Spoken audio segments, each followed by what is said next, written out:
हाँ जी, ये पार्ट 2 है। तो हम थे उस पार्ट पे जहाँ श्री रुक्मणी जी राधा जी के शिविर में पहुँचती हैं, तो देखती हैं माता के चरण, और माता के चरण देख के ही भाव विभोर हो जाती हैं, और उनके चरणों से ऊपर नजर ही नहीं जा रही होती है कि मैं ऊपर की तरफ देखूं।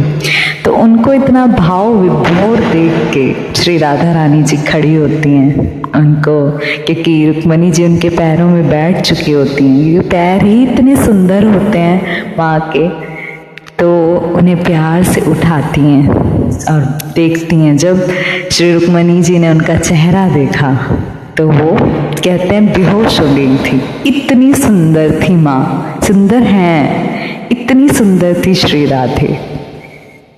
तो बेहोश होती तो उनकी मूर्छा जैसी खुलती है, तब वो थोड़ा इतनी भाव विभोर हो जाती है कि वो श्री कृष्ण की तो भक्त हो ही नहीं थी, भले ही वो पत्नी जरूर थी श्री रुक्मणी जी श्री कृष्ण की, लेकिन वो इतनी भाव विभोर हो गई माँ श्री राधा रानी को देख के कि उन्होंने उनसे कहा कि अब मुझे समझ आया है कि नाथ, मेरे नाथ, आपके इतना नाम दिन रात क्यों जपते थे, क्यों आपका प्रेम इतना अलौकिक है, क्यों आपका ये रिश्ता इतना सर्वोच्च है कि इसे कोई नहीं समझ सकता और इसे कोई नहीं बदल सकता और इसे कोई देख कर भी अनदेखा नहीं कर सकता। आपकी दोनों की छवि इतनी सुंदर है। मेरे नाथ तो सुंदर थे ही, मनमोहन, उन्हें ऐसे ही नहीं कहा जाता श्री कृष्ण को, मनमोह लेती थी उनकी छवि, लेती है आज भी। मेरे पास उनकी कम से कम 700 फोटो है इतने सुंदर लगते हैं मुझे तो इसीलिए तो श्री राधा जी ने बोला कि वो सब कुछ नहीं है, क्योंकि राधा जी भी श्री कृष्ण को अपना प्रभु ही मानती थी। प्रेम जरूर था, अलौकिक प्रेम है, लेकिन उन्हें ईश्वर तत्व से भी श्री राधे जी ने प्रेम किया था। तो उन्होंने कहा ये तो तुम ऐसे ही बोल रही हो, मेरे नाथ से यानी कि मेरे श्री कृष्ण से सुंदर कोई नहीं है दुनिया में। वो मनमोहना है, वही मनमोहन कहना है, वही गिरधारी है, वही श्री कृष्ण है, वही मेरा कहना है। इस तरह से उन्होंने बोला श्री रुक्मणी जी को।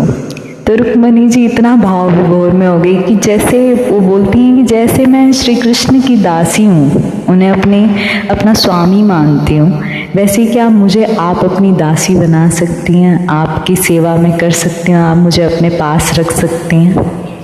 तो माँ श्री राधा रानी जी ने, मेरे भी गला अजीब सा हो रहा है बोलते हुए, श्री राधा रानी जी ने श्री रुक्मणी जी को गले से लगाया प्यार से उनकी इस बात को सुन के कि अब जब तुम मेरे चरण में, मेरी शरण में आई गई हो, तो तुमसे सिर्फ एक चीज़ कहूँगी जो तुम मेरे लिए कर सकती हो। तो उन्होंने कहा क्या कर सकती हूँ मैं आपके लिए, बताइए क्या सेवा करूँ मैं आपकी। तो श्री राधा जी ने कहा मेरा हृदय आपके पास है, उनकी सच्चे मन से, सच्चे भाव से सेवा करिए। उस हृदय में ही मैं बसती हूँ, और इस हृदय में जो मेरे पास यहाँ है, उस हृदय में श्री कृष्ण बसते हैं। हम दोनों अलग नहीं, हम दोनों एक हैं। चाहे हमारे रूप एक दूसरे के अलग हैं, लेकिन मेरे प्राण उनमें हैं, और उन प्राणों की तुम दासी हो, और उन प्राणों की सेवा ही तुम्हारा एकमात्र इस धरती पर लक्ष्य है। तो अगर उनकी ऐसी ही सेवा करती रहोगी तो सोचो तुमने मुझे पा लिया। और ये सच भाव भी है, ये सच्ची, जैसे सच्चा भाव। यहाँ स्टोरी ख़त्म होती है, लेकिन कहते हैं कि श्री राधा जी को अगर पाना है तो श्री कृष्ण जी आपके मन में ज़रूर घर बनाने चाहिए। और सच बात ये है, जो इससे भी बड़ी बात है, कि अगर आपको श्री कृष्ण को पाना है तो आपको श्री किशोरी जी, श्री राधे रानी जी को पाना ही पड़ेगा।